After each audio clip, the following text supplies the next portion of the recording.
মাথা ফাটিয়ে দেবো, মাথা ফাটিয়ে দেবো। এই তাড়াতাড়ি দরজা খোল। এই তোরা মারিস না তাড়াতাড়ি বল আমার সেগুলো হুজুর কোথায়, না একদম মাথা ফাটা দেবো। এই পাগল, তোর সেগুলো কথা আমি কোনটা জানবো? যা কেন থেকে। একদম মেরে ফেলা দেবো। এই পাগল ধরে ধরে মারিস না। তাড়াতাড়ি বল আমার সেগুলো হুজুর কোথায়, নাহলে তোদের মাথা ফাটিয়ে দেবো। আরে আমরা জানি না, সর এখান থেকে। মাথা ফাটিয়ে দেবো, মাথা ফাটিয়ে দেবো। শিকল হুজুর শেষ।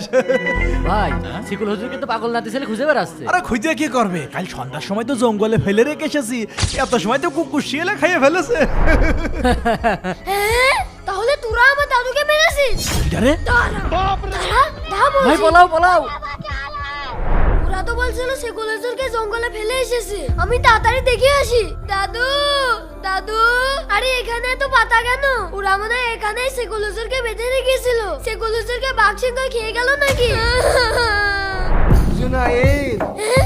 আরে দাদু, ওরে আল্লাহ বাঘ। দাদু, এটা আমার শিকারি বাঘ। আর যখন আমাকে বুড়ো তোর শিকল দিয়ে তোরই বাইন্দা ধুলাম।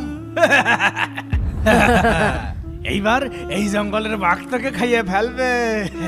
ভাই ফেলাই দে তাতে চলেন। আরে আমাকে তো বাঘে খেয়ে ফেলবে। তোরা আমার দিয়ে যাস না বাবা। তোর বাঘে খাইলে তো আমাদের কি? চল। আরে আল্লাহ বাঘ, ও বাঘ, আমি শিকল হুজুর, আমাকে কিছু করিস না। বাঘ, আমার এই শিকলটাকে তুই খুলে দিবি। বাঘের মনে দয়া হইলো আর বাঘ